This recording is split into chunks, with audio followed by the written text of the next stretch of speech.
وَلَقَدْ يَسَّرْنَا الْقُرْآنَ لِلذِّكْرِ فَهَلْ مِن مُّدَّكِرٍ۔ اور ہم نے قرآن کو سمجھنے کے لیے آسان کر دیا، تو کوئی ہے جو سوچے سمجھے۔ صوت القرآن، قرآن کی آواز۔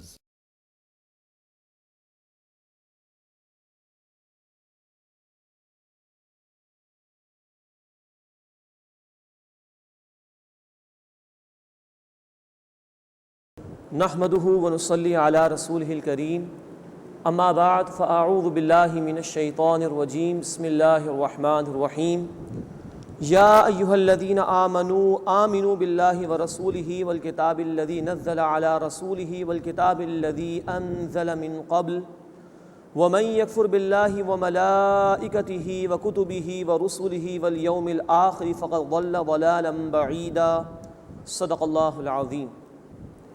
سورۃ النساء آیت نمبر 136 سے ہم اپنا مطالعہ شروع کر رہے ہیں۔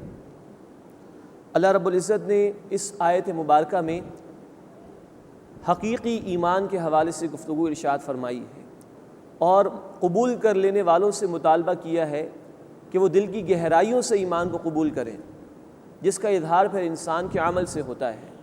فرمایا کہ یا ایھا الذین آمنو، اے وہ لوگوں جو ایمان لائے ہو، آمنوا باللہ ورسولہ، ایمان لاؤ اللہ اور اس کے رسول صلی اللہ علیہ وسلم پر۔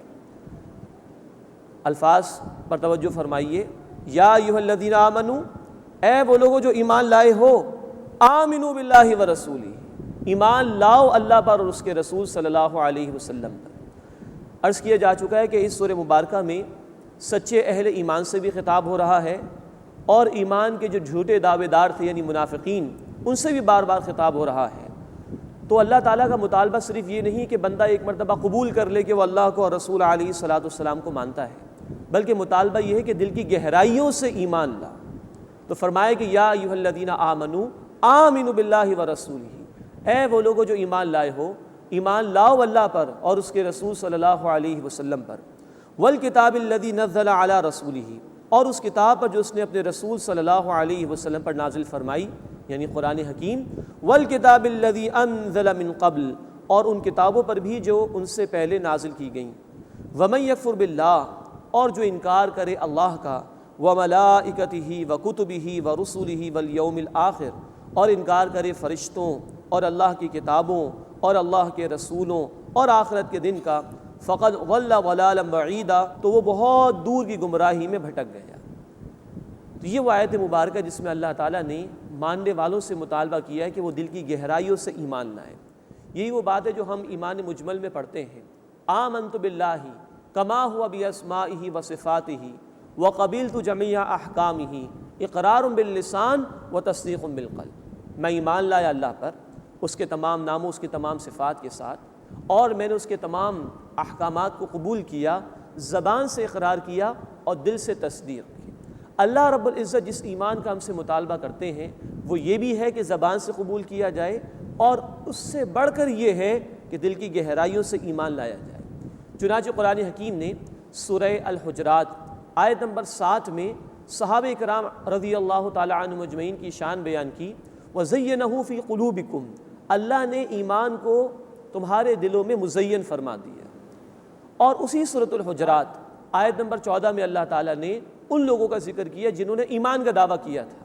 اللہ تعالیٰ نے فرمایا کہ نہیں، قُل لَّمْ تُؤْمِنُوا، اے نبی صلی اللہ علیہ وسلم فرما دیجئے تم ایمان ہرگز نہیں لائے ہو، وَلَٰكِنْ قُولُوا أَسْلَمْنَا، یہ کہو کہ تم نے اسلام قبول کیا ہے۔ یہ نئے نئے لوگ اسلام میں داخل ہوئے تھے۔ فرمایا وَلَمَّا يَدْخُلِ الْإِيمَانُ فِي قُلُوبِكُمْ، ابھی تو ایمان تمہارے دلوں میں داخل تک نہیں ہوا۔ اس ایمان کا دراصل مطالبہ ہے اللہ کے ہاں، اور اس ایمان کی بنیاد پر آخرت میں نجات ہے جو دل کی گہرائیوں سے قبول کیا جائے۔ اللہ ہمیں زبان سے بھی قبول کرنے کی توفیق عطا فرمائے اور دل کی گہرائیوں سے ماننے کی توفیق عطا فرمائے۔ قرآن حکیم بار بار ایمان اور عمل کا ذکر ساتھ ساتھ کرتا ہے، تو وہاں مراد وہی ایمان ہے جس کا تعلق دل کی گہرائیوں سے ماننے سے، جس کا ذکر آیا سورۃ الحجرات آیت نمبر 15 میں۔ انما المؤمنون الذین آمنوا باللہ ورسولہ ثم لم یرتابوا، مومن صرف وہ ہیں کہ جو ایمان لائے اللہ پر اور اللہ کے رسول صلی اللہ علیہ وسلم پر، پھر کسی شک میں مبتلا نہیں ہوئے، دل ٹھک گیا ایمان پر۔ یہ ایمان جب بندے کو مل جاتا ہے تو اس کے عمل میں لازماً تبدیلی پیدا ہوتی ہے۔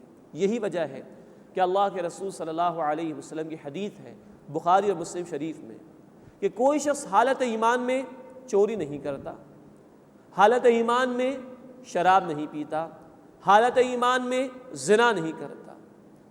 جہاں وہ دل سے احساس نکل گیا کہ اللہ موجود ہے، اللہ کے حضور جواب دہی ہے، تو انسان بے عملی کا شکار ہو جائے گا۔ تو اس ایمان کا مطالبہ کیا جا رہا ہے جو دل کی گہرائیوں میں ہو، جس کے نتیجے میں عمل میں تبدیلی پیدا ہوتی ہے۔ آج اس امت کی عظیم اکثریت کی بے عملی کی وجہ یہی ہے کہ یہ حقیقی ایمان آج ہمارے دلوں سے نکل گیا ہے، ورنہ ہو نہیں سکتا کہ دل میں ایمان ہو اور نماز ضائع ہو رہی ہو نہیں سکتا کہ دل میں ایمان ہو اور اللہ کے رسول صلی اللہ علیہ وسلم کی واضح تعلیمات کی نافرمانی ہو رہی ہے، دل میں ایمان ہو اور دنیا پرستی میں لوگ مبتلا ہوں، یہ ہو نہیں سکتا۔ اللہ ہمیں حقیقی ایمان عطا فرمائے اور اس کے ذریعے سے ہمارے اعمال کی اصلاح فرما دے۔ فرمائے کہ یا ایھا الذین آمنوا آمنوا باللہ ورسولہ، اے وہ لوگوں جو ایمان لائے ہو، ایمان لاؤ اللہ پر اور اس کے رسول صلی اللہ علیہ وسلم پر، والکتاب الذی نزل علی رسولہ، اور اس کتاب پر جو اللہ نے اپنے رسول صلی اللہ علیہ وسلم پر نازل فرمائی، والکتاب الذی انزل من قبل، اور ان کتابوں پر بھی جو ان سے پہلے نازل فرمائی، ومن یکفر باللہ، اور جو انکار کرے اللہ کا، وملائکتہ وکتبہ ورسلہ والیوم الآخر، اور انکار کرے اس کے فرشتوں اور اس کی کتابوں اور اس کے رسولوں اور آخرت کے دن کا، فقد ضل ضلالا بعیدا، وہ بہت دور کی گمراہی میں بھٹک گیا۔ اللہ اس گمراہی سے ہماری حفاظت فرمائے اور حقیقی ایمان حاصل کرنے کی توفیق عطا فرمائے۔ یہ بھی نوٹ فرمائے کہ یہ حقیقی ایمان قرآن سے ملتا ہے۔ سورۃ الانفال آیت نمبر 2، سورہ توبہ آیت نمبر 124 کا حاصل یہ ہے کہ اس قرآن کی آیات کے ذریعے سے ایمان ملتا ہے۔ اللہ ہمیں قرآن کو سمجھ کر پڑھنے کی اور ہدایت کی نیت کے ساتھ پڑھنے کی توفیق عطا فرمائے اور اس کے ذریعے سے ہمیں حقیقی ایمان عطا فرمائے۔ اس کے بعد ذکر ہو رہا ہے منافقین کے حوالے سے، اور یہ بات بیان ہو رہی ہے کہ نفاق کوئی ایسی شے نہیں ہے کہ ایک دم انسان میں پیدا ہو جائے، بلکہ جیسے کہ عرض کیا جا چکا ہے کہ منافق بھی اولاً مسلمان ہوتا ہے، وہ سوچ سمجھ کر دین کو قبول کرتا ہے، لیکن جب دین کے تقاضے سامنے آتے ہیں اور خصوصاً جان اور مال لگانے کے تقاضے آتے ہیں، دین اپنی دعوت اور اپنے قیام کی جد و جہد کے لیے مطالبہ کرتا ہے کہ اپنے آپ کو کھپاؤ، اپنے مال کو کھپاؤ، ایسا شخص کردار کی کمزوری کا ثبوت پیش کرتا ہے اور دنیا کی محبت کی وجہ سے وہ دین کے تقاضوں سے پیچھے ہٹنا شروع کرتا ہے، اور یہ کشمکش جاری رہتی ہے، کبھی آگے بڑھتا ہے کبھی پیچھے ہوتا ہے، اور بالآخر وہ گمراہی کی طرف بڑھتا چلا جاتا ہے۔ اس کشمکش کا ذکر یہاں پر بیان ہو رہا ہے۔ ہمیں بھی جائزہ لینا چاہیے۔ آج اللہ کا دین مغلوب ہے، وہ دین جو بڑی شان سے نکلا تھا وطن سے، پردیس میں وہ آج غریب الغربا ہے۔ آج ہمیں اس کے مغلوب ہونے پر کوئی فکر، کوئی کوڑن ہے کہ نہیں؟ اور دین کے تقاضے واضح ہیں۔ اللہ چاہتا ہے کہ اس دین کی دعوت کے لیے لوگ جان اور مال لگائیں، اللہ چاہتا ہے کہ اس دین کے غلبے کی جد و جہد میں اہل ایمان شریک ہوں۔ ہمیں جائزہ لینا چاہیے کہ ہم کہیں دنیا کی محبت میں مبتلا ہو کر نفاق کے راستے کی طرف تو نہیں جا رہے۔ اس کشمکش کو بیان کیا جا رہا ہے۔ فرمایا کہ ان الذین آمنوا، بے شک وہ لوگ جو ایمان لائے، ثم کفروا، پھر انہوں نے کفر کیا، ثم آمنوا، پھر ایمان لے آئے، ثم کفروا، پھر کفر کیا۔ اب یہاں کفر سے مراد وہ کفر نہیں کہ کوئی اللہ کا انکار کرے اور رسول کا انکار کرے اور آخرت کا انکار کرے، یہ منافقین کا بیان ہے، جو قبول کرتے ہیں اس کے بعد عملی طور پر اللہ کے احکامات کا انکار کر دیتے ہیں، دین کے لیے جان و مال کھپانے سے انکار کر دیتے ہیں۔ اس کشمکش کا بیان ہو رہا ہے۔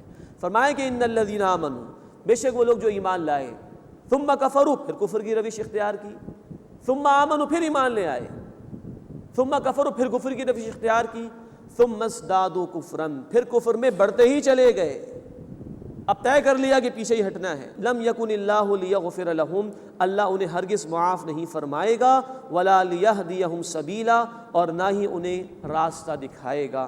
بشر المنافقین بان لہم عذابا الیما، اے نبی صلی اللہ علیہ وسلم منافقین کو خوشخبری دے دیجئے کہ ان کے لیے دردناک عذاب ہے۔ یہ طنز کا انداز ہے۔ دین سے فرار اختیار کرنے والوں کے لیے اگر کوئی گڈ نیوز ہے بھی، اگر کوئی خوشخبری ہے بھی، تو وہ دردناک عذاب کی ہے۔ اللہ اس انجام بس سے ہماری حفاظت فرمائے اور اپنے دین کی محنت کے لیے، جد و جہد کے لیے ہمیں قبول فرمائے۔ اب مزید بیان ہو رہا ہے منافقین کا کردار۔ الذین یتخذون الکافرین اولیاء من دون المؤمنین، وہ لوگ کہ جو اہل ایمان کو چھوڑ کر کافروں کو دوست بناتے ہیں۔ یہ ہے نفاق کا کردار، یہ ہے منافق کا کردار۔ ایبتغون عندہم العزہ، کیا وہ ان لوگوں کے پاس عزت تلاش کرتے ہیں؟ فإن العزۃ للہ جمیعا، تو بے شک عزت تمام کے تمام اللہ کے لیے ہے۔ یہ ہے منافقانہ کردار کہ اپنی جان بچانے کے لیے، دنیا کے حصول کے لیے، دنیا کی عارض دولت کمانے کے لیے غیروں کے پاس جاتے ہیں، ایمان والوں کو چھوڑ کر اللہ کے باغیوں سے دوستیاں اختیار کرتے ہیں اور سمجھتے ہیں کہ وہاں سے ہمیں عزت مل جائے گی، ان کافروں سے ہمارے تعلقات رہیں گے تو ہماری قیادت بھی مضبوط رہے گی، ہمیں روب و دبدبہ بھی حاصل رہے گا، کوئی ہمارا بال بیکا نہیں کر سکے گا، ہماری کرسی مضبوط رہے گی۔ اللہ فرما رہے ہیں کہ فإن العزۃ للہ جمیعا، عزت تمام کی تمام اللہ کے لیے۔ یہ بات ہم پڑھ آئے ہیں سورہ آل عمران آیت نمبر 26 میں، وَتُعِزُّ مَن تَشَاءُ وَتُذِلُّ مَن تَشَاءُ، اے اللہ تو جسے چاہے عزت عطا فرمائے اور جسے چاہے ذلیل اور رسوا فرماتے۔ مومن کا ایمان اس بات پر ہونا چاہیے کہ عزت تمام کی تمام اللہ کے ہاتھ میں، تو اللہ والوں سے دوستی اختیار کرنی چاہیے، ریلیشنز اللہ والوں سے قائم کرنے چاہیے، پریفرنس اللہ والوں کو دینی چاہیے۔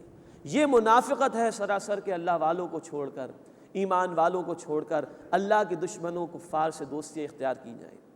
وَقَدْ نَزَّلَ عَلَيْكُمْ فِي الْكِتَابِ، اور یقیناً کتاب میں اللہ نے یہ حکم نازل فرما دیا، ان اذا سمعتم آیات اللہ یکفر بها، کہ جب تم سنو کہ اللہ کی آیات کا انکار کیا جا رہا ہے، ویستہزأ بها، اور ان کا مذاق اڑایا جا رہا ہے، فلا تقعدوا معهم، تو ان کے ساتھ مت بیٹھو، حتی یخوضوا فی حدیث غیرہ، یہاں تک کہ وہ اس کے سوا کسی اور بات میں مشغول ہو جائیں۔ انکم اذا مثلہم، اگر تم وہاں سے نہیں ہٹے تو تم بھی انہی کے جیسے ہو جاؤ گے۔ ان اللہ جامع المنافقین والکافرین فی جہنم جمیعا، بے شک اللہ جمع فرمانے والا ہے منافقین کو اور کافروں کو جہنم میں ایک ہی جگہ، تمام کے تمام لوگوں کو۔ اس آیت میں پہلی بات نوٹ فرمائے کہ اللہ کتاب میں حکم نازل فرما چکا ہے۔ یہ اشارہ ہے سورۃ الانعام آیت نمبر 68 کی طرف، وہ مکی صورت ہے، وہاں الفاظ آئے تھے کہ وَإِذَا رَأَيْتَ الَّذِينَ يَخُوضُونَ فِي آيَاتِنَا فَأَعْرِضْ عَنْهُمْ، اے نبی صلی اللہ علیہ وسلم جب آپ ان لوگوں کو دیکھیں جو ہماری آیات میں جھگڑتے ہیں، ان کے ساتھ مذاق کرتے ہیں، تو ان کے ساتھ اعراض کا رویہ اختیار کیجیے۔ اور نبی صلی اللہ علیہ وسلم کے ذریعے سے اہل ایمان کو یہ حکم دیا گیا تھا کہ جہاں کہ اللہ کے دین کا مذاق اڑایا جائے، اللہ کی آیات کے ساتھ لوگ کھیل رہے ہوں، اللہ کے دین پر الزام تراشیاں کر رہے ہوں، ان کے ساتھ بیٹھنا اٹھنا بیٹھنا تعلق قائم رکھنا جائز نہیں۔ اس کا اشارہ یہاں کیا جا رہا ہے کہ یقیناً اللہ تعالیٰ کتاب میں حکم نازل فرما چکا ہے کہ جب دیکھو کہ اللہ کی آیات کا انکار کیا جا رہا ہے، اللہ کی آیات کا مذاق اڑایا جا رہا ہے، تو ان لوگوں کے ساتھ مت بیٹھو۔ اگر تم ان کے ساتھ بیٹھے رہے تو انہی کے جیسے ہو جاؤ گے۔ ہمیں تو حکم یہ ہے کہ ہم برائی کو مٹانے کی کوشش کریں۔ مسلم شریف کی روایت ہے، اللہ کے رسول صلی اللہ علیہ وسلم نے فرمایا، من رأى منکم منکرا فلیغیرہ بیدہ، جو کوئی بھی تم میں سے منکر کو، برائی کو دیکھے، اسے چاہیے کہ اپنے ہاتھ سے اس کو بدل دے۔ دل میں اللہ کی محبت ہو تو بندہ اللہ کی نافرمانی کو برداشت نہیں کر سکتا، تو بدل دے اپنے ہاتھ سے۔ فَإِن لَمْ يَسْتَطِعْ فَبِلِسَانِهِ، اگر بدلنے کی قوت نہیں تو اپنی زبان سے روکنے کی اور منع کرنے کی کوشش کرے۔ فَإِن لَمْ يَسْتَطِعْ فَبِقَلْبِهِ، اور اگر اس کی بھی استطاعت نہیں تو دل میں برا جانے۔ وَذَلِكَ ضَعْفُ الْإِيمَانِ، لیکن یہ درجہ ایمان کا کمزور ترین درجہ ہے۔ دل میں کم از کم تمنا ہو کہ میں بدلوں گا اس کو، اور اگر یہ بھی نہیں ہے تو پھر ایمان کی نفی کر دی گئی۔ اور ایک اور روایت ہے مسلم شریف کی، اس کے بعد ایمان رائی کے دانے کے برابر بھی دل میں باقی نہیں ہوتا۔ تو پہلا درجہ یہ کہ اگر کہیں اللہ کی آیات کا مذاق اڑایا جا رہا ہے تو اس کو روکنے کی کوشش کی جائے، اس برائی کو بدلنے کی کوشش کی جائے۔ آج بھی طرح طرح کی محافل ہیں، کہیں موسیقی کی محافل ہیں، کہیں اللہ تعالیٰ کی نافرمانی پر مبنی اور دین کے صریح احکامات کی خلاف ورزی پر مبنی محافل ہوا کرتی ہیں، محفلیں سجائی جاتی ہیں۔ مومن کا رویہ یہ ہے کہ اس کو بدلنے کی کوشش کرے، اگر اس کی طاقت نہیں تو زبان سے روکنے کی کوشش کرے، ورنہ کم از کم دل میں ارادہ ہو کہ میں اس کو بدلوں گا، اور وہاں شامل ہونا، وہاں بیٹھنا اس کے لیے جائز نہیں ہے۔ فرمایا اگر تم بیٹھے رہے تو ان کی طرح ہی ہو جاؤ گے۔ A man is known by the company he keeps۔ انسان اپنی صحبت سے پہچانا جاتا ہے، اگر تم بیٹھے رہے تو تمہارے دل بھی ویسے ہی ہو جائیں گے۔ اور آخر میں فرمایا ان اللہ جامع المنافقین والکافرین فی جہنم جمیعا، بے شک اللہ تعالیٰ منافقوں کو اور کافروں کو سب کے سب، ان سب کو جہنم میں جمع فرمانے والا ہے۔ انجام کے اعتبار سے کافر اور منافق دونوں بالکل برابر ہیں آخرت کے اندر۔ ہاں دنیا میں منافق قانونی طور پر مسلمان تھے، نمازیں بھی ادا کرتے تھے، ان کا یہ قبول کر لیا گیا تھا، they were legally Muslims، لیکن اصلاً فرمائے کہ منافق اور کافر جہنم میں برابر ہوں گے۔ اللہ اس روش سے ہماری حفاظت فرمائے، ہمیں خود بھی گناہوں سے بچنے کی توفیق عطا فرمائے، اور گناہوں کو مٹانے کی اور برائیوں کو ختم کرنے کی توفیق عطا فرمائے۔ فرمائے کہ ان اللہ جامع المنافقین والکافرین فی جہنم جمیعا، بے شک اللہ جمع فرمانے والا ہے منافقین اور کفار کو جہنم میں، تمام کے تمام لوگوں کو۔ الذین یتربصون بکم، وہ منافق کے جو تمہارے انتظار میں رہتے ہیں۔ فإن کان لکم فتح من اللہ، بس اگر اے مسلمانوں تمہیں اللہ کی طرف سے فتح ہو جائے، قالوا الم نکن معکم، تو کہتے ہیں کہ ہم تمہارے ساتھ نہیں تھے۔ اب یہ ان کا دو رخا پن بیان ہو رہا ہے۔ وإن کان للکافرین نصیب، اور اگر کافروں کے لیے حصہ ہو، کفار کو فتح ہو جائے وقتی طور پر، قالو تو کہتے ہیں الم نستحوذ علیکم، کیا ہم تم پر غالب نہیں آ گئے تھے، کفار کو کہتے تھے، ونمنعکم من المؤمنین، اور ہم نے تمہیں مومنوں سے بچا نہیں لیا۔ یہ ہے دو رخا پن منافق کا، مسلمانوں کو فتح ہو تو ان کے پاس جا رہے ہیں، اور کفار کو بھی اپنی دوستیوں کا بھرم دے رہے ہیں کہ ہم تو تمہارے ساتھ ہیں، ہم غالب آ گئے تھے، دیکھو مسلمانوں کے ساتھ، ہم نے تمہیں ایمان والوں سے بچا لیا۔ فاللہ یحکم بینکم یوم القیامہ، بس اللہ تمہارے درمیان فیصلہ فرمائے گا قیامت کے دن۔ ولن یجعل اللہ للکافرین علی المؤمنین سبیلا، اور اللہ تعالیٰ کفار کو ایمان لانے والوں کے مقابلے میں ہرگز غلبہ عطا نہیں فرمائے گا۔ اس کو دو اعتبارات سے سمجھنے کی ضرورت ہے۔ جہاں تک تو دلائل کی بات ہے، اسلام برحق دین ہے، اور جتنے بھی باطل مذاہب ہیں وہ کبھی بھی اس کا مقابلہ نہیں کر سکتے۔ تو دلیل و برہان کے میدان میں اسلام ہمیشہ سے غالب ہے، کوئی اس کا مقابلہ نہیں کر سکتا۔ اس اعتبار سے اہل ایمان ہمیشہ اوپر رہیں گے۔ دوسرا مفہوم اس کا یہ ہے کہ اگر ایمان والے اپنے ایمان کا ثبوت پیش کریں اور ایمان کے تقاضوں پر عمل کریں تو ہمیشہ غالب رہیں گے۔ اللہ تعالیٰ فرماتے سورہ آل عمران آیت نمبر 139 میں، وَأَنْتُمُ الْأَعْلَوْنَ إِن كُنتُم مُؤْمِنِينَ، مسلمانوں تم ہی غالب رہو گے اگر تم ایمان لانے والے ہو۔ تو جب بھی ایمان والوں نے اپنے ایمان کا ثبوت پیش کیا، اللہ رب العزت کی تعلیمات پر عمل کیا، اللہ نے انہیں غلبہ عطا فرمایا۔ لیکن جب بھی ایمان والے ایمان کے تقاضوں سے دور ہو جائیں گے، اللہ کے دین کے تقاضوں کو چھوڑ دیں گے، تو وہ ذلت اور رسوائی میں مبتلا ہوں گے۔ پھر ممکن ہے کہ عارضی طور پر کفار کا ان پر غلبہ ہو جائے، لیکن بالآخر اہل ایمان ہی کے لیے فتح ہے۔ لیکن شرط لازم یہ کہ ایمان لانے والے ایمان کے تقاضوں پر عمل کریں۔ آج ہماری ذلت اور رسوائی کی بنیادی وجہ یہ ہے کہ آج ہم اللہ کی نافرمانی پر اتر آئے ہیں، اللہ کی کتاب کو ہم نے فراموش کر دیا ہے، اللہ کے دین کی جد و جہد کو ہم نے فراموش کر دیا ہے۔ آج اگر اللہ کے دین کی جد و جہد پر ہم آ جائیں تو اللہ کے وعدے ہیں، سورہ محمد صلی اللہ علیہ وسلم آیت نمبر 7 اور سورہ الحج آیت نمبر 40 میں، کہ اگر تم اللہ کی مدد کرو گے یعنی اس کے دین کی مدد کرو گے، اللہ تمہاری مدد فرمائے گا۔ وَلَن يَجْعَلَ اللَّهُ لِلْكَافِرِينَ عَلَى الْمُؤْمِنِينَ سَبِيلًا، اور اللہ تعالیٰ ہرگز کفار کو اہل ایمان کے مقابلے میں غلبہ نہیں عطا فرمائے گا۔ ان المنافقین یخادعون اللہ وہو خادعهم، بے شک منافقین اللہ کو دھوکہ دینے کی کوشش کرتے ہیں اور اللہ انہیں ان کے دھوکے کا جواب دیتا ہے۔ مراد یہ کہ یہ مسلمانوں کے پاس جاتے ہیں اپنے ایمان کے دعوے کرتے ہیں، کفار کے پاس جاتے ہیں اپنی دوستیوں کا اظہار ان سے کرتے ہیں، تو گویا اپنی دانش سے سمجھ رہے ہیں کہ بہت اچھے جا رہے ہیں۔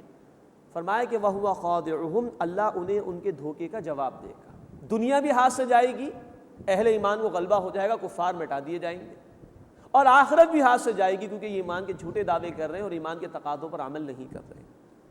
وَإِذَا قَامُوا إِلَى الصَّلَاةِ قَامُوا كُسَالَىٰ، اور جب وہ نماز کے لیے کھڑے ہوتے ہیں تو سستی کرتے ہوئے، يُرَاءُونَ النَّاسَ، اور وہ بھی لوگوں کو دکھانے کے لیے، اس لیے کہ نبی صلی اللہ علیہ وسلم کی جماعت میں شامل رہنے کے لیے دین کے بنیادی ظاہری تقاضوں پر عمل کرنا تو ضروری تھا۔ اس کا اولین ظاہری مظہر وہ نماز تھی۔ ہر چند گھنٹوں میں امتحان ہو جاتا ہے کہ کون شخص مومن ہے، کون شخص نہیں ہے۔ تو اس زمانے کے منافقین بھی نوٹ فرمائیے کہ نماز ادا کرتے تھے تاکہ اپنے آپ کو مسلمانوں کی جماعت میں شامل رکھ سکیں، اور اللہ کے رسول صلی اللہ علیہ وسلم کی حدیث ہے بخاری شریف میں، آپ نے فرمایا کہ منافقین پر سب سے زیادہ فجر اور عشاء کی نمازیں بھاری ہیں۔ نوٹ فرمائیے، اس زمانے کا منافق اپنے آپ کو کم از کم مسلمان شمار کرانے کے لیے 5 وقت کی نماز جماعت سے ادا کرتا تھا۔ آج لوگ اللہ کو ماننے کا دعویٰ کرتے ہیں، اللہ کے رسول صلی اللہ علیہ وسلم کو ماننے کا دعویٰ کرتے ہیں، لیکن اللہ کا مطالبہ ہے کہ میرے لیے نماز قائم کرو۔ اللہ کے رسول صلی اللہ علیہ وسلم کی آنکھوں کی ٹھنڈک ہے نماز، لیکن لوگ نماز ادا نہیں کرتے۔ اللہ ہمیں 5 وقت کی نماز پابندی کے ساتھ ادا کرنے کی توفیق عطا فرمائے۔ یہ نفاق کی علامت ہے کہ انسان نماز میں سستی کر رہا ہو اور اس کو ترک کر رہا ہو۔ فرمایا کہ وَإِذَا قَامُوا إِلَى الصَّلَاةِ قَامُوا كُسَالَىٰ، اور جب وہ نماز کے لیے کھڑے ہوتے ہیں تو سستی کے ساتھ، يُرَاءُونَ النَّاسَ، لوگوں کو دکھانے کے لیے، وَلَا يَذْكُرُونَ اللَّهَ إِلَّا قَلِيلًا، اور اللہ کا ذکر نہیں کرتے مگر بہت ہی کم۔ مُذَبْذَبِينَ بَيْنَ ذَلِكَ، اس کے درمیان وہ لٹکے ہوئے ہیں، لا الہ ہؤلاء ولا الہ ہؤلاء، نہ ان کی طرف ہے نہ ان کی طرف ہے۔ مسلمانوں کے ساتھ بھی تعلقات قائم رکھنے پر مجبور ہیں اور کفار کے ساتھ تعلقات قائم رکھنے پر بھی مجبور ہیں، اس لیے کہ ان کو دنیا عزیز ہے، لیکن بیچ میں لٹکے ہوئے ہیں۔ پورے طور پر کافر بھی نہیں بن رہے کہ چلو دنیا ہی ہاتھ آ جائے جیسے دیگر کافروں کو مل رہی ہے، اور پورے طور پر مومن بھی نہیں بن رہے کہ دنیا کی 8 سی تکلیفیں برداشت کر لیں اور ہمیشہ کی جنت کما لیں اللہ رب العزت کی۔ تو فرمائے کہ لا الہ ہؤلاء ولا الہ ہؤلاء، نہ ان کی طرف ہے نہ ان کی طرف ہے، ان کا کوئی کردار نہیں ہے، ان کی کوئی فرم پوزیشن نہیں ہے۔ وَمَن يُضْلِلِ اللَّهُ فَلَن تَجِدَ لَهُ سَبِيلًا، اور جس کو اللہ تعالیٰ گمراہ فرما دے تو تم اس کے لیے کوئی بھی راستہ نہیں پاؤ گے۔ یا ایھا الذین آمنوا، اے وہ لوگوں جو ایمان لائے ہو، لا تتخذوا الکافرین اولیاء من دون المؤمنین، کافروں کو دوست نہ بناؤ اہل ایمان کو چھوڑ کر۔ اتریدون ان تجعلوا للہ علیکم سلطانا مبینا، کیا تم چاہتے ہو کہ اپنے اوپر اللہ کا صریح الزام لے لو؟ یہ بہت بڑا جرم ہے کہ ایمان والوں کو چھوڑ کر کوئی ایمان والا کفار سے دوستیاں اختیار کرے۔ یہاں ایک اور بات نوٹ فرمائیے، یہ منافقانہ روش ہے کہ اہل ایمان کو چھوڑ کر کافروں سے دوستیاں اختیار کی جائیں، لیکن خطاب کے الفاظ ہیں یا ایھا الذین آمنوا، اے وہ لوگوں جو ایمان لائے ہو۔ اس کی وجہ یہ جیسے کہ عرض کیا گیا کہ منافق بھی قانونی طور پر مسلمان ہوتا تھا، ان کے جنازے بھی پڑھے گئے ہیں، لیکن حقیقت کے اعتبار سے وہ کافروں کے برابر ہیں۔ اور آگے چل کر ہم پڑھیں گے ابھی آیت نمبر 145 میں کہ یہ تو جہنم کے نچلے ترین گڑھے میں ہوں گے منافقین۔ اس کا احساس ہمیں رہنا چاہیے۔ یہ لوگ بھی اولاً مسلمان تھے، پھر گئے ہیں نفاق کی طرف۔ اللہ ہمیں اس روش سے محفوظ فرمائے اور حقیقی ایمان اختیار کر کے اس کے تقاضوں پر عمل کی توفیق عطا فرمائے۔ تو یہ ہے نفاق کی علامت کہ ایمان لانے والوں کو چھوڑ کر کافروں سے دوستیاں اختیار کی جائیں، ان سے ریلیشنز قائم کیے جائیں، ان سے اپنی پلاننگ کے لیے مشورے کیے جائیں، ان سے اپنی انٹیلیجنس انفارمیشن شیئر کی جائے، ان سے دلی دوستیاں اختیار کی جائیں، اپنے منصوبے ان کے حوالے کر دیے جائیں۔ یہ رویہ اگر اختیار کیا جا رہا ہے ایمان والوں کو چھوڑ کر تو یہ ہے سراسر نفاق۔ فرمائے کہ یا ایھا الذین آمنوا، اے وہ لوگوں جو ایمان لائے ہو، لا تتخذوا الکافرین اولیاء من دون المؤمنین، کافروں کو دوست نہ بناؤ ایمان لانے والوں کو چھوڑ کر۔ اتریدون ان تجعلوا للہ علیکم سلطانا مبینا، کیا تم چاہتے ہو کہ اپنے اوپر اللہ کا صریح الزام لے لو؟ یہ ایک روش ہی تمہیں اللہ کے عذاب کا مستحق بنانے کے لیے کافی ہے۔ اب اگلی آیت بڑی سخت آیت ہے قرآن حکیم میں اور منافقین کے انجام کے حوالے سے۔ ان المنافقین فی الدرک الاسفل من النار، بے شک منافق جہنم کے نچلے ترین درجے میں ہوں گے. ولن تجد لهم نصیرا، اور اے نبی صلی اللہ علیہ وسلم آپ ان کے لیے کوئی بھی مددگار نہیں پائیں گے. اللہ اس انجام بس سے ہماری حفاظت فرمائے اور نفاق سے بچنے کی توفیق عطا فرمائے. الا الذین تابوا واصلحوا، سوائے ان کے جنہوں نے توبہ کر لی اور اپنی اصلاح کر لی. واعتصموا باللہ، اور اللہ کو مضبوطی سے تھام لیا. اللہ کو تھامنے سے مراد سورہ آل عمران آیت نمبر 103 کی روشنی میں ہم نے سمجھا اللہ کی رسی یعنی قرآن کو تھامنا. وَأَخْلَصُوا دِينَهُمْ لِلَّهِ، اور اپنا دین خالص کر لیا اللہ کے لیے. فَأُولَٰئِكَ مَعَ الْمُؤْمِنِينَ، تو یہ لوگ اہل ایمان کے ساتھ ہوں گے. یعنی توبہ کا دروازہ کھلا ہے. سورہ نساء کا مطالعہ کریں، 4 ہجری میں اس کا نزول ہے. نفیر عام کا معاملہ ہوا غزوہ تبوک کے موقع پر، جس کا ذکر سورہ التوبہ میں آئے گا. اس وقت پہ دروازے بند کر دیے گئے تھے ان پر توبہ کے، لیکن ابھی ڈھیل ہے، ابھی مہلت ہے. تو فرمائیں کہ جس نے توبہ کر لی اور اپنی اصلاح کر لی، اللہ کو یعنی قرآن کو تھام لیا اور اپنا دین اللہ کے لیے خالص کر لیا، فَأُولَٰئِكَ مَعَ الْمُؤْمِنِينَ، تو ایسے لوگ ایمان لانے والوں کے ساتھ ہوں گے. وَسَوْفَ يُؤْتِ اللَّهُ الْمُؤْمِنِينَ أَجْرًا عَظِيمًا، اور اللہ جلد ایمان لانے والوں کو بڑا ثواب عطا فرمائے گا. اس کے بعد کی آیت میں بڑا پیارا انداز ہے اللہ تعالیٰ کا، بڑا اپیلنگ انداز ہے. مَا يَفْعَلُ اللَّهُ بِعَذَابِكُمْ، اللہ تمہیں عذاب دے کر کیا کرے گا؟ ان شکرتم وآمنتم، اگر تم شکر ادا کرتے رہو اور ایمان لاؤ. وَكَانَ اللَّهُ شَاكِرًا عَلِيمًا، اور اللہ قدردانی فرمانے والا ہے، خوب علم رکھنے والا ہے. تم اللہ کا ماسٹر پیس ہو کریشن کے اعتبار سے، اس کی تخلیق کا نقطہ عروج ہو. اس نے اپنے ہاتھوں سے تمہیں پیدا کیا ہے. سورہ صاد میں اس کا ذکر ہے. وہ تمہیں عذاب دے کر کیا کرے گا؟ لیکن شرط کیا ہے؟ اس کی رحمت چاہتے ہو تو رحمان ہے، رحیم ہے، شکر گزاری کرو اس کی. الحمدللہ رب العالمین. سورۃ الفاتحہ میں ہم کیا پڑھتے ہیں؟ تمام شکر تعریف اللہ کے لیے ہے. ہم کچھ بھی ہیں اللہ کے فضل سے ہے، ہمارے پاس کچھ بھی ہے اللہ کے فضل سے ہے. اس کا احسان مانو، اس کا شکر ادا کرو، اپنے آپ کو جھکا دو اس کے سامنے اور اسی پر ایمان رکھو، تو وہ قدردانی فرمانے والا ہے. جو محنت کرو گے اللہ عظیم بدلہ اس کا تمہیں عطا فرمائے. فرمائے کہ ما یفعل اللہ بعذابکم ان شکرتم وآمنتم، اللہ تمہیں عذاب دے کر کیا کرے گا اگر تم شکر ادا کرو اور ایمان لاؤ. وکان اللہ شاکرا علیما، اور اللہ قدردانی فرمانے والا، خوب علم رکھنے والا ہے. لا يحب اللہ الجہر بالسوء من القول الا من ظلم، اللہ کسی بری بات کا بلند آواز سے ظاہر کرنا پسند نہیں فرماتا مگر یہ کہ جس پر ظلم کیا گیا ہو. وَكَانَ اللَّهُ سَمِيعًا عَلِيمًا، اور اللہ خوب سننے والا، علم رکھنے والا ہے. اب پس منظر یہ کہ منافقین کی طرف سے اہل ایمان کو تکالیف پہنچ رہی ہیں، یہود کی طرف سے ایذائیں پہنچائی جا رہی ہیں رسول کریم صلی اللہ علیہ وسلم کو، صحابہ کرام کو بھی. تو ایسے میں کہا جا رہا ہے کہ معافی کی روش اختیار کرنی چاہیے، جس کا بیان آگے بھی آ رہا ہے اگلی آیت میں.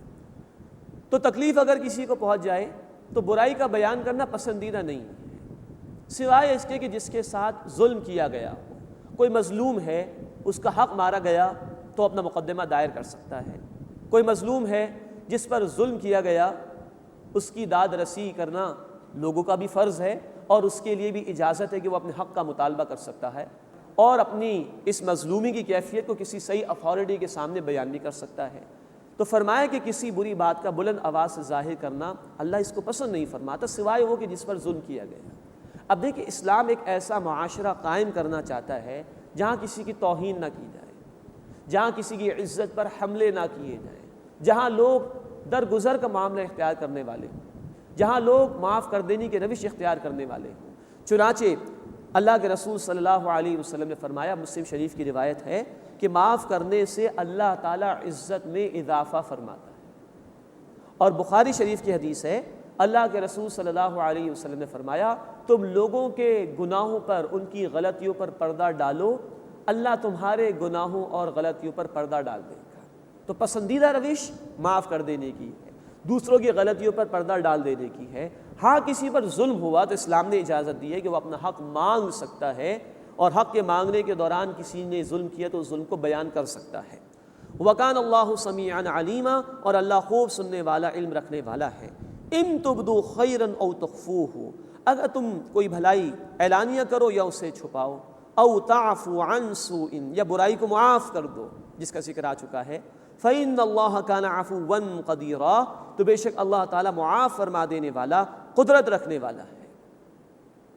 یہاں بڑا اپیلنگ انداز، کوئی بھی بھلائی کر رہے ہو چاہے پوشیدہ طور پر یا اعلانیہ، اللہ کے علم میں ہے، اور خاص طور پر کہا کہ اگر تم معاف کر دو برائی کو تو اللہ بھی معاف فرمانے والا، قدرت والا ہے۔ انسان کو سوچنا چاہیے جب کوئی اس کے ساتھ غلطی کرتا ہے، اس کی پسند کے خلاف کوئی معاملہ اختیار کرتا ہے، سوچنا چاہیے کہ میں دن میں کتنی مرتبہ اللہ کی نافرمانی کرتا ہوں اور اللہ کو مجھ پر کتنی قدرت حاصل ہے، وہ بھی تو معاف کرتا ہے نا، تم بھی بندوں کو معاف کر دیا کرو، یہ اللہ کو پسند ہے۔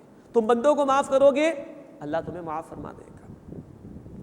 اس کے بعد کی آیت میں چند گمراہ فرقوں کا اور باطل نظریات رکھنے والوں کا رد کیا جا رہا ہے۔ فرمائے کہ ان الذین یکفرون باللہ ورسلہ، بے شک جو لوگ انکار کرتے ہیں اللہ کا اور اس کے رسولوں کا، ویریدون ان یفرقوا بین اللہ ورسلہ، اور چاہتے ہیں کہ اللہ اور اس کے رسولوں کے درمیان تفریق کر دیں، ویقولون نؤمن ببعض ونکفر ببعض، اور کہتے ہیں کہ ہم بعض کو مانتے ہیں اور بعض کو نہیں مانتے، ویریدون ان یتخذوا بین ذلک سبیلا، اور چاہتے ہیں کہ اس کے درمیان سے کوئی راستہ نکال لیں، اولئک ھم الکافرون حقا، یہی لوگ پکے کافر ہیں، وَأَعْتَدْنَا لِلْكَافِرِينَ عَذَابًا مُهِينًا، اور ہم نے کفر کرنے والوں کے لیے ذلت والا عذاب تیار کر رکھا ہے۔ چار قسم کے لوگوں کا ذکر ہے۔ نمبر ایک، یکفرون باللہ ورسولہ، جو انکار کرتے ہیں اللہ کا اور اللہ کے رسولوں کا، یہ مشرکین مکہ جیسا طرز عمل، ابو جہل، ابو لہب، سرے سے رسول اللہ صلی اللہ علیہ وسلم کا انکار۔ نمبر دو، وَيُرِيدُونَ أَن يُفَرِّقُوا بَيْنَ اللَّهِ وَرُسُولِهِ، اور چاہتے ہیں کہ اللہ اور اس کے رسولوں کے درمیان تفریق کر دیں۔ یہ وہ لوگ ہیں جو کہتے ہیں اللہ رب العزت کی تو اطاعت کریں گے، رسول کی اطاعت کی ضرورت نہیں۔ جیسے آج ہمارے دور میں کچھ وہ لوگ ہیں جو سنت کا انکار کرتے ہیں، کہتے ہیں اللہ کی اطاعت کو کافی ہے، قرآن ہمارے لیے کافی ہے، رسول کی اطاعت اسی دور کے لوگوں کے لیے تھی، سنت کی ہمیں ضرورت نہیں ہے، معاذ اللہ۔ یریدون ان یفرقوا بین اللہ ورسولہ، اور چاہتے ہیں کہ اللہ اور اس کے رسولوں کے درمیان تفریق کر دیں، اللہ کی مانیں گے رسول کی نہیں مانیں گے، معاذ اللہ۔ نمبر تین، وَيَقُولُونَ نُؤْمِنُ بِبَعْضٍ وَنَكْفُرُ بِبَعْضٍ، اور کہتے ہیں کہ ہم بعض کو مانتے ہیں اور بعض کو نہیں مانتے۔ یہ خصوصاً یہود و نصارہ کا معاملہ۔ یہودی موسیٰ علیہ السلام کو ماننے کا دعویٰ کرتے تھے، نبی صلی اللہ علیہ وسلم کا انکار کرتے تھے۔ نصارہ عیسیٰ علیہ السلام کو ماننے کا دعویٰ کرتے تھے، نبی صلی اللہ علیہ وسلم کا انکار کرتے تھے۔ یہ ان کی طرف اشارہ۔ نمبر چار، وَيُرِيدُونَ أَن يَتَّخِذُوا بَيْنَ ذَلِكَ سَبِيلًا، اور چاہتے ہیں کہ ان کے درمیان سے کوئی راستہ نکال دیں۔ یہ اشارہ ہے اس بات کی طرف کہ تمام مذاہب کو ملا کر ایک نیا دین قائم کرنے کی جو گفتگو کی جاتی ہے، وحدت ادیان کا فلسفہ، اکبر نے بھی دین الہی کے نام سے اس کی کوشش کی۔ بھائی عیسائی اللہ کو مانتے، آخرت کو مانتے، محمد صلی اللہ علیہ وسلم کو نہیں مانتے، کوئی مسئلہ نہیں، اس نے کہا۔ یہ یہودی اللہ کو مانتے، موسیٰ علیہ السلام کو مانتے، آخرت کو مانتے، محمد صلی اللہ علیہ وسلم کو نہیں مانتے، کوئی مسئلہ نہیں۔ ہندو بھی بھگوان کو سب سے ٹاپ پر کسی خدا کو مانتے، کوئی نہ کوئی تصور اگلے جنم کا یا آخرت کا ان کے یہاں بھی موجود ہے، تو ان سب کو ملا کر کوئی نیا دین بنا دو۔ یہ ہے وحدت ادیان کا فتنہ اور فلسفہ، معاذ اللہ۔ وَيُرِيدُونَ أَن يَتَّخِذُوا بَيْنَ ذَلِكَ سَبِيلًا، اور چاہتے ہیں کہ اس کے درمیان سے کوئی راستہ نکال لیں۔ ان چاروں کے متعلق کہا جا رہا ہے اولئک ھم الکافرون حقا، یہی لوگ پکے کافر ہیں۔ وَأَعْتَدْنَا لِلْكَافِرِينَ عَذَابًا مُهِينًا، اور ہم نے کفر کرنے والوں کے لیے ذلت والا عذاب تیار کر رکھا ہے۔ اللہ ہمیں ان تمام فتنوں سے، باطل نظریات سے محفوظ فرمائے، اپنے اوپر اپنے تمام رسولوں پر ایمان لانے کی توفیق عطا فرمائے، اور اپنے حبیب صلی اللہ علیہ وسلم کی تعلیمات پر عمل کرنے کی توفیق عطا فرمائے۔ والذین آمنوا باللہ ورسلہ، اور جو لوگ ایمان لائے اللہ پر اور اس کے رسولوں پر، ولم یفرقوا بین احد منہم، اور ان میں سے کسی ایک کے درمیان بھی وہ فرق نہیں کرتے، اولئک سوف یؤتیہم اجورہم، یہی وہ لوگ ہیں کہ عنقریب انہیں اللہ ان کے اجر عطا فرمائے گا۔ وکان اللہ غفورا رحیما، اور اللہ تعالیٰ بہت بخشنے والا، مسلسل رحم فرمانے والا ہے۔ یہ تیسرا حصہ تھا سورۃ النساء کا، آیت 58 سے لے کے آیت نمبر 152 تک۔ جس میں سچے اہل ایمان سے بھی خطاب ہو رہا تھا اور منافقین کے حوالے سے بھی گفتگو چل رہی تھی۔ اب پھر ایک مرتبہ اہل کتاب کے حوالے سے گفتگو ہو رہی ہے۔ یسألک اہل الکتاب ان تنزل علیہم کتابا من السماء، اہل کتاب اے نبی صلی اللہ علیہ وسلم آپ سے سوال کرتے ہیں کہ آپ ان پر آسمان سے کتاب اتار کر لے آئیں۔ فقد سألوا موسیٰ اکبر من ذلک، تو یقیناً وہ اس سے پہلے سوال کر چکے ہیں موسیٰ علیہ السلام سے اس سے بھی بڑا۔ فقالوا ارنا اللہ جہرتاً، جبکہ انہوں نے کہا تھا کہ ہم اللہ کو کھلم کھلا اعلانیہ طور پر دیکھنا چاہتے ہیں۔ انہوں نے تو اتنی جرت کی تھی۔ اب یہی اہل کتاب میں سے یہود ہیں، کعب بن اشرف ان کا ایک سردار تھا اور دیگر سردار یہود کے، انہوں نے فرمائش کی نبی کریم صلی اللہ علیہ وسلم سے، ہم آپ کی بات مان لیں گے محمد صلی اللہ علیہ وسلم، آپ ہمارے سامنے جو ہے وہ اللہ کے آسمان سے کتاب نازل کر کے لے آئیں، ہم سامنے اگر ہوگا تو مان لیں گے۔ اللہ تعالیٰ فرمانے کہ انہوں نے اس سے بڑی بات کا مطالبہ موسیٰ علیہ السلام سے بھی کیا تھا جب کہا تھا کہ ہم اللہ کو اعلانیہ طور پر دیکھنا چاہتے ہیں۔ فأخذتهم الصاعقہ، تو انہیں بجلی نے آ پکڑا تھا۔ سورہ البقرہ آیت 55 میں اس کی تفصیل آ چکی ہے۔ فأخذتهم الصاعقة بظلمهم، تو انہیں بجلی نے آ پکڑا ان کے ظلم کی وجہ سے۔ ثم اتخذوا العجل من بعد ما جاءتهم البینات، پھر انہوں نے بچھڑے کو معبود بنا لیا اس کے بعد کہ ان کے پاس نشانیاں آ گئیں۔ سورۃ البقرہ آیت 93 میں تفصیل آ چکی ہے۔ فعفونا عن ذلک، تو ہم نے ان سے درگزر کیا۔ وآتینا موسیٰ سلطانا مبینا، اور ہم نے موسیٰ علیہ السلام کو واضح غلبہ عطا فرمایا، مراد ہے کہ فرعون سے نجات عطا فرمائی اور بنی اسرائیل کو اور موسیٰ علیہ السلام کو کھلا غلبہ عطا فرما دیا آل فرعون کے مقابلے میں۔ ورفعنا فوقہم الطور، اور ہم نے بلند کیا ان پر کوہ طور کو، بمیثاقہم، ان سے عہد لینے کی غرض سے۔ وقلنا لہم ادخلوا الباب سجدا، اور ہم نے ان سے کہا کہ دروازے میں داخل ہونا جھکتے ہوئے۔ یہ تمام تفصیل سورۃ البقرہ میں ہم پڑھ چکے ہیں۔ وقلنا لہم لا تعدوا فی السبت، اور ہم نے ان سے کہا کہ ہفتے کے دن کے بارے میں زیادتی نہ کرنا۔ ہفتے والوں کے حوالے سے واقعہ تفصیل سے آئے گا انشاءاللہ سورۃ الاعراف رکوع نمبر 21 میں۔ وَأَخَذْنَا مِنْهُمْ مِيثَاقًا غَلِيظًا، اور ہم نے ان سے مضبوط عہد لیا۔ اب یہ سب اللہ نے وعدے ان سے لیے، اپنی کتاب اور شریعت ان کو عطا فرمائی، لیکن انہوں نے نافرمانی کی روش اختیار کی تو اللہ نے ان پر لعنت کا معاملہ فرمایا۔ اب اس کا ذکر آ رہا ہے۔ فَبِمَا نَقْضِهِمْ مِيثَاقَهُمْ، پس ہم نے ان پر لعنت کی ان کے عہد کے توڑ دینے کی وجہ سے۔ وَكُفْرِهِمْ بِآيَاتِ اللَّهِ وَقَتْلِهِمُ الْأَنْبِيَاءَ بِغَيْرِ حَقٍّ، اور ان کے اللہ کے آیات کے انکار کرنے کی وجہ سے اور ان کے انبیاء کو ناحق قتل کر دینے کی وجہ سے۔ وَقَوْلِهِمْ قُلُوبُنَا غُلْفٌ، اور ان کے اس قول کی وجہ سے کہ انہوں نے کہا کہ ہمارے دل تو پردے میں ہیں۔ مسلمانوں تم لاکھ اب حق سنا لو، ہمارے دل تو بڑے محفوظ ہیں، ہم پر کوئی اثر نہیں ہوگا۔ بل طبع اللہ علیہا بکفرہم، بلکہ اللہ نے ان پر ان کے کفر کی وجہ سے مہر فرما دی۔ فلا یؤمنون الا قلیلا، تو وہ ایمان نہیں لاتے مگر بہت ہی کم۔ مزید فرمایا کہ اور ان پر لعنت فرمائی۔ وبکفرہم وقولہم علی مریم بہتانا عظیما، اور ہم نے ان پر لعنت کی ان کے کفر کی وجہ سے اور مریم سلام علیہا پر بڑا بہتان لگانے کی وجہ سے۔ اس کا ذکر ہم تفصیل سے انشاءاللہ پڑھیں گے سورہ مریم آیت نمبر 29 اور 13 میں۔ جب حضرت مریم سلام علیہا کے ہاں معجزانہ طور پر عیسیٰ علیہ السلام کی پیدائش ہوئی تو الزام لگا دیا یہود نے معاذ اللہ کہ یہ ناجائز طریقے پر ولادت ہوئی ہے، معاذ اللہ۔ اللہ نے حضرت مریم سلام علیہا کی پاک دامنی کا اعلان یوں کیا کہ حضرت مریم سلام علیہا نے اشارہ کیا حضرت عیسیٰ علیہ السلام کی طرف، اشارت الی، اور سورہ مریم آیت نمبر 30 میں الفاظ ہیں عیسیٰ علیہ السلام ماں کی گود میں پکار اٹھے، انی عبداللہ، میں اللہ کا بندہ ہوں، آتانی الکتاب، اللہ نے مجھے کتاب عطا فرمائی ہے۔ لیکن اللہ نے تو پاک دامنی کا پورا ثبوت پیش کیا، یہ لوگ الزام تراشی کرتے رہے تو اللہ نے اس وجہ سے بھی ان پر لعنت فرمائی۔ وَبِكُفْرِهِمْ وَقَوْلِهِمْ عَلَى مَرْيَمَ بُهْتَانًا عَظِيمًا، اور ہم نے لعنت کی ان پر ان کے کفر کی وجہ سے اور مریم سلام علیہا پر بڑا بہتان باندھنے کی وجہ سے۔ وَقَوْلِهِمْ إِنَّا قَتَلْنَا الْمَسِيحَ عِيسَى ابْنَ مریم، اور ان کے اس کہنے کی وجہ سے بھی ہم نے لعنت کی کہ انہوں نے کہا کہ ہم نے قتل کیا عیسیٰ ابن مریم کو علیہ السلام وسلام علیہا۔ یہ ان ظالموں نے کہا معاذ اللہ ثم معاذ اللہ کہ ہم نے عیسیٰ کو قتل کیا ہے۔ اپنے بس پڑھتے انہوں نے پوری کوشش کی تھی۔ سورہ آل عمران آیت 54-55 میں تفصیل آ چکی ہے۔ وَمَكَرُوا وَمَكَرَ اللَّهُ، انہوں نے چال چلنے کی کوشش کی، اللہ نے تدبیر فرمائی، انہوں نے اپنے بس پڑتے سولی دینے کی کوشش کی، لیکن اللہ رب العزت نے حضرت عیسیٰ علیہ السلام کو آسمان پر بلند فرما دیا زندہ حالت میں۔ فرمایا کہ وَقَوْلِهِمْ إِنَّا قَتَلْنَا الْمَسِيحَ عِيسَى ابْنَ مریم، اور ان کے اس قول کی وجہ سے ہم نے لعنت کی کہ انہوں نے کہا کہ ہم نے عیسیٰ ابن مریم کو قتل کیا، رسول اللہ کے رسول کو۔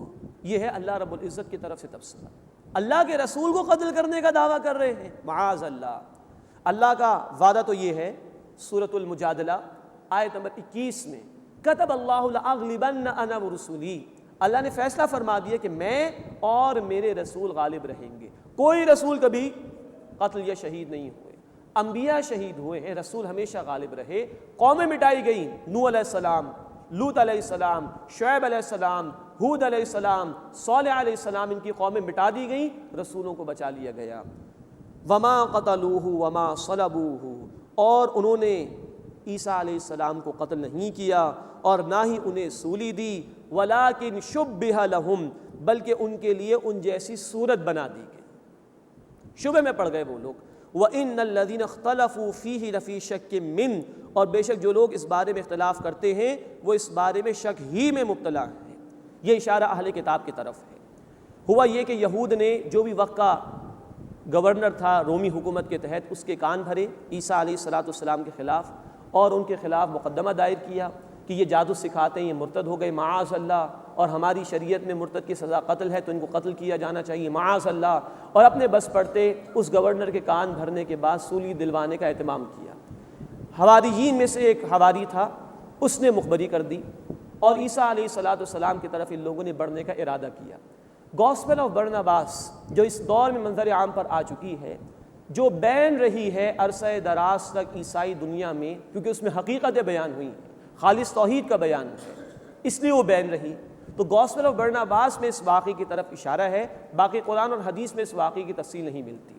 تو جس حواری نے مخبری کی تھی اسی کو سولی دے دی گئی، اور اللہ تعالیٰ نے عیسیٰ علیہ السلام کو آسمان پر زندہ حالت میں بلند کر لیا، اس کا چہرہ عیسیٰ علیہ السلام جیسا کر دیا گیا، تو اولا کی شبہ لہم، صورت ان کی جیسی کر دی گئی۔ اب وہ جب دیکھ رہے ہیں صورت عیسیٰ علیہ السلام جیسی ہے لیکن دھڑ سمجھ میں نہیں آ رہا کس کا ہے۔ اچھا اگر یہ عیسیٰ ہے معاذ اللہ تو وہ حواری کہاں چلا گیا، اور اگر یہ حواری ہے تو عیسیٰ علیہ السلام کہاں چلے گئے؟ فرمایا کہ وَإِنَّ الَّذِينَ اخْتَلَفُوا فِيهِ لَفِي شَكٍّ مِّنْهُ، اور بے شک جو لوگ اس بارے میں اختلاف کرتے ہیں وہ اختلاف ہی میں پڑے ہوئے ہیں، وہ شک ہی میں مبتلا ہیں، ان کو آج تک سمجھ میں نہیں آ رہا کہ ہوا کیا۔ قرآن بتاتا ہے کہ اللہ نے اپنی طرف ان کو بلند کر لیا، اگلی آیت میں اس کی طرف اشارہ ہو رہا ہے۔ مَا لَهُمْ بِهِ مِنْ عِلْمٍ إِلَّا اتِّبَاعَ الظَّنِّ، وہ پیروی نہیں کرتے علم میں سے کسی چیز کی سوائے ظن اور گمان کے، کچھ تخمینے ان کے، کچھ ایسٹیمیٹ سے، حقیقت ان کے پاس نہیں۔ وما قتلوہ یقینا، اور انہوں نے یقیناً انہیں قتل نہیں کیا، بل رفعہ اللہ الیہ، بلکہ اللہ نے انہیں یعنی عیسیٰ علیہ السلام کو اپنی طرف بلند کر لیا۔ وکان اللہ عزیزا حکیما، اور اللہ زبردست ہے، حکمت والا ہے۔ اللہ نے بلند کر لیا اور قیامت سے پہلے وہ دوبارہ تشریف لائیں گے۔ چنانچہ آیت نمبر 158 میں رفع مسیح یعنی عیسیٰ علیہ السلام کے آسمانوں کی طرف بلند کیے جانے کا ذکر تھا، اب اگلی آیت میں نزول مسیح عیسیٰ علیہ السلام کے دنیا میں دوبارہ تشریف لانے کی طرف اشارہ ہے۔ فرمایا وَإِن مِّنْ أَهْلِ الْكِتَابِ، اور اہل کتاب میں سے کوئی بھی نہیں بچے گا، إِلَّا لَيُؤْمِنَنَّ بِهِ قَبْلَ مَوْتِهِ، مگر یہ کہ ان کی موت سے پہلے ضرور ایمان لے آئے گا۔ وَيَوْمَ الْقِيَامَةِ يَكُونُ عَلَيْهِمْ شَهِيدًا، اور قیامت کے دن وہ یعنی عیسیٰ علیہ السلام ان پر گواہ ہوں گے۔ اس کے متعلق مفسرین کی اکثریت کی رائے یہی ہے کہ یہاں مراد یہ ہے کہ عیسیٰ علیہ السلام قیامت سے پہلے دوبارہ دنیا میں تشریف لائیں گے، جیسا کہ صحیح احادیث میں ذکر موجود ہے۔ اور جب عیسیٰ علیہ السلام تشریف لائیں گے زمین پر، اس وقت اہل کتاب میں سے جتنے بھی عیسائی ہوں گے وہ اسلام میں داخل ہو جائیں گے۔ تو یوں عیسیٰ علیہ السلام کی موت سے پہلے یعنی جب وہ دوبارہ دنیا میں تشریف لائیں گے، 33 برس کے تھے تو تشریف لے گئے تھے آسمان پر، دوبارہ زمین پر تشریف لائیں گے، بھرپور زندگی بسر کریں گے، پھر طبعی طور پر ان کی موت واقع ہوگی۔ اس موت کا یہاں پر ذکر ہے، اس موت سے پہلے جتنے بھی اہل کتاب میں سے عیسائی ہوں گے وہ اسلام کے گوشے میں داخل ہو جائیں گے اور وہ عیسیٰ علیہ الصلاۃ والسلام کو مانیں گے اور اسلام کو قبول کر لیں گے، رسالت محمدی صلی اللہ علیہ وسلم کو تسلیم کر لیں گے، گویا اسلام میں شامل ہو جائیں گے، مسلمانوں کے برابر ہو جائیں گے۔ رہے اہل کتاب میں سے یہود، تو انہوں نے اس وقت بھی عیسیٰ علیہ الصلاۃ والسلام کی مخالفت کی تھی، جب وہ دوبارہ تشریف لائیں گے تب بھی مخالفت کریں گے، اور پھر مسلمانوں کی جنگ ہوگی یہود کے خلاف، اور بالآخر اسلام غالب ہو جائے گا۔ وَإِن مِّنْ أَهْلِ الْكِتَابِ، اور اہل کتاب میں سے کوئی نہیں رہے گا، إِلَّا لَيُؤْمِنَنَّ بِهِ قَبْلَ مَوْتِهِ، مگر یہ کہ ان کی یعنی عیسیٰ علیہ السلام کی موت سے پہلے وہ ان پر ایمان لے آئے گا، دوبارہ تشریف آوری ہوگی، موت آئے گی، اہل کتاب میں سے عیسائی ایمان لے آئیں گے۔